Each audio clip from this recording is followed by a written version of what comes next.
So let me ask the question and change the direction slightly. Um, Here's this beautiful list of dispositions, ways of behaving, patterns of behavior. And as a parent, I would want my child to be raised in an environment like that. Now, maybe my school is or isn't working with the habits of mind, but as a parent, what do the habits of mind have to offer me to help me in my role as a parent and with my children in my home rather than in an institution? Bena, you want to respond? Go ahead. Well, I think several things as parents. First of all, if your child goes to a school where they're using the habits of mind, I think it's very important that you serve as a partner with the staff of the school in that educational process. And the reason why is because as the students hear about and use the habits of mind in school, it becomes reinforced when you as a parent talk with them about it as a parent, so that we're using them and reinforcing it at home as well as in school. Parents, for example, might talk about how they themselves have had to manage their impulsivity, how they are working on goals and they are persisting. It might be that parents talk about at their work, at the office, or in my work as a nurse or whatever. Here are the habits of mind that I use and how it's important. So the parents then find that they reinforce it through modeling, through talking with their kids about it, through recognizing the kids when they stick to a task over time. Parents say, wow, you really persisted on that task. Or you really listened to your sister with understanding and empathy, something on that order. So that parents become part of the process. And what's very interesting is that parents themselves learn the habits of mind right along with the students. We're not talking about just kid stuff. Habits of mind are as good for the parents as they are for kids. And so we're all learning them together at the same time. And this helps kids a lot. It's something that we call attention density.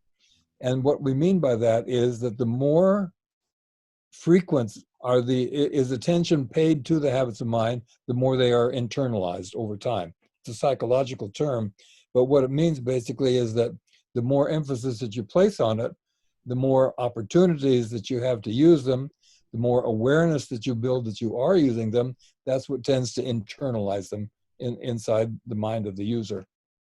Attention density. That's an interesting term. I haven't come across that one, but I understand what you mean. As we reinforce it from different angles. Yeah, Ben, I didn't mean to interrupt you though. So, No, that's okay. I like to be intrigued by new language, sure. Yeah.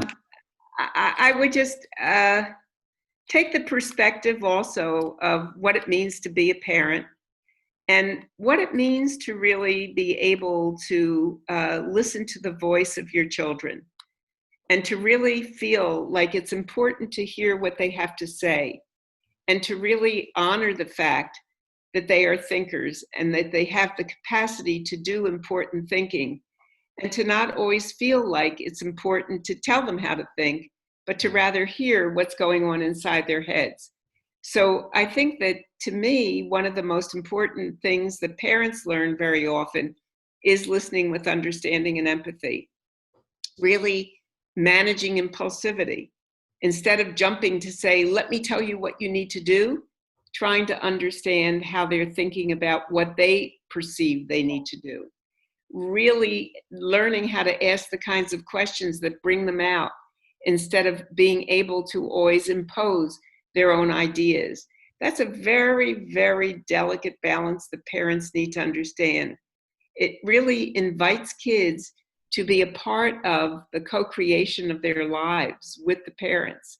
And I think sometimes, too often, I see anyway, parents who are always ready to impose, say goodbye, say thank you to the nice people, be sure that you, and all of these are admonitions and cautions rather than inviting them to recognize that gratitude is a part of life, that responding with wonderment and awe is a part of life, So I think sometimes we take away from kids their capacity to be the independent thinkers, not that they have total authority to do whatever they want, but to really take into the fact how they're thinking about things. So, for example, I find that parents are what we call helicopter parents.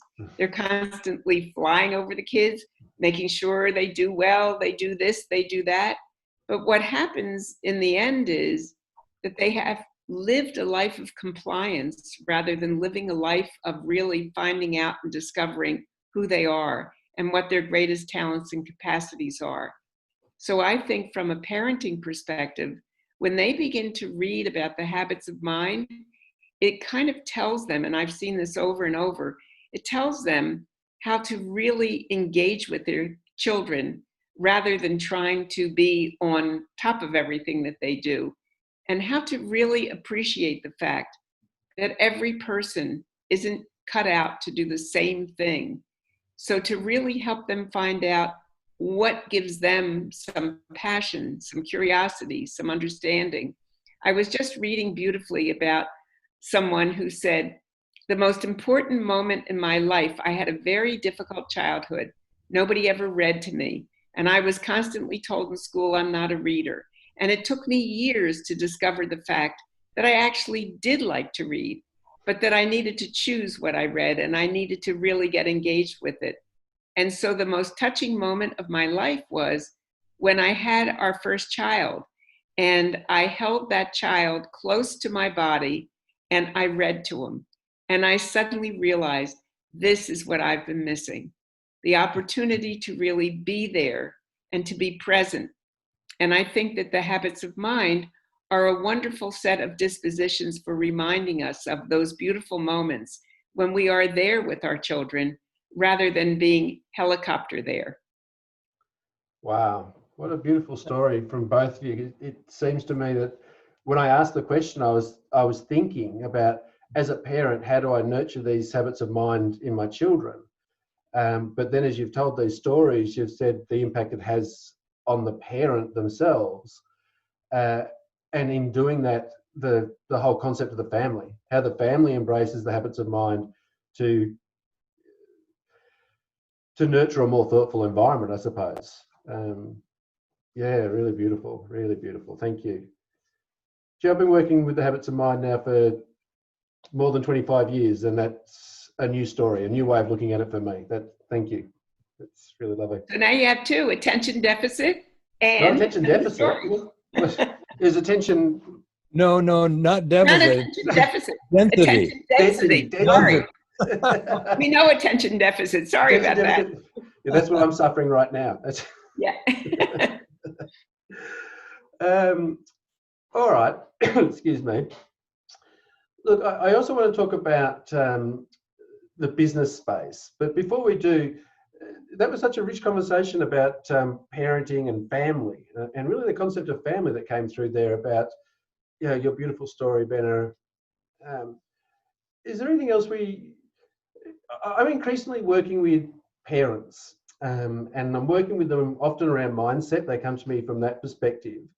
And Bena, you mentioned that indirectly when you were saying that the example you gave of the person who was told they're just not a reader, and how that built a fixed mindset boundary around them. And it took the habits of mind to actually tear down that boundary and realise they could be a reader. So I'm wondering, when I talk to parents about mindset and about habits of mind, I say that the mindset is the understanding you're capable of growth, but the habits of mind are the behaviours you need to actually achieve that growth. So I'm just wondering if there's anything else you want to add to that story. I'm not looking for anything in particular, but I just don't want to leave another gem like that one lying around.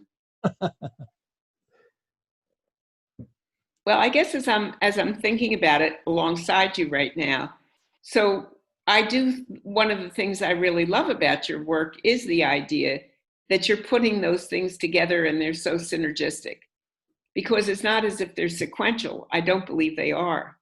But I do think that the synergies is what makes them true. It makes them authentic. That if I truly believe that there is, when, as Carol Dweck refers to it, that there is a growth mindset, then I think that the idea that we're growing our children and that we're not kind of modeling them. It's not like clay that we've been given to model. It's like we're really giving them the opportunity to grow. And the growing is quite different because there are optimal moments in which you know that the growth can be challenged and can be pushed forward, because it's kind of like, I think about, a plant where the buds are there. And you know that there's all those optimal moments in which you can make the plant grow, or you can not water it sufficiently, not allow it to flourish, not allow it to bloom. And as a result, you have a plant, but you don't really have the full blossoming of the plant.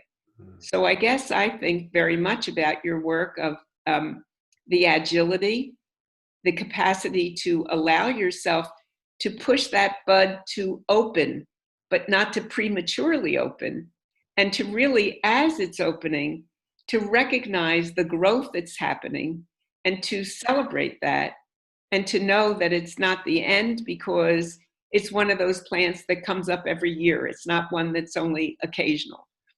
There's something about, I often think that the metaphors that we use in education particularly, but I think in the world in general, are very much metaphors that go against what we are talking about right now. Because we talk about, our metaphors are really ones that say, for example, when a student doesn't do well, they say, I bombed out.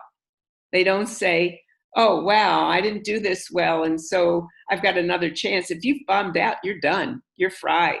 Yeah. So there's a lot of that kind of war metaphor that we have that says, you're done. It's over.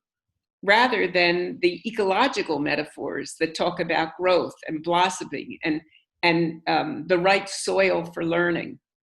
So I think that is something that you do with your landscape, with your ecological metaphors when you use them, and with the whole understanding that we are trying to create, I think all of us who are working on this believe that the synergies is really in the soil, the way you cultivate it, the way you make sure that you're paying attention to it, and that you're not just letting it kind of be there, but you're actually continually hoping for it to grow, to be more than what it was when you first planted it. Yeah, and I think the challenges are what give the opportunity to grow. That, and I'm running the risk here as I'm thinking through the metaphor that you're building of the plant and the challenges and the right moments and all the rest of it. Are you suggesting the habits of mind are fertilizer?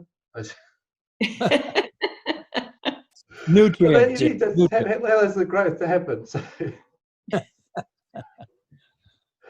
oh dear. Yeah, that's lovely. Thank you. That's and it is. We do have a lot of those metaphors that are end, and we steer away from struggle instead of saying, well, what a great struggle that didn't succeed, but look, what's the next struggle going to bring? And bring those habits of mind to bear and use them in different ways to continue to grow. And that the juxtaposition you put there between the modeling the clay and allowing it to grow is powerful. It's really a good one to think about.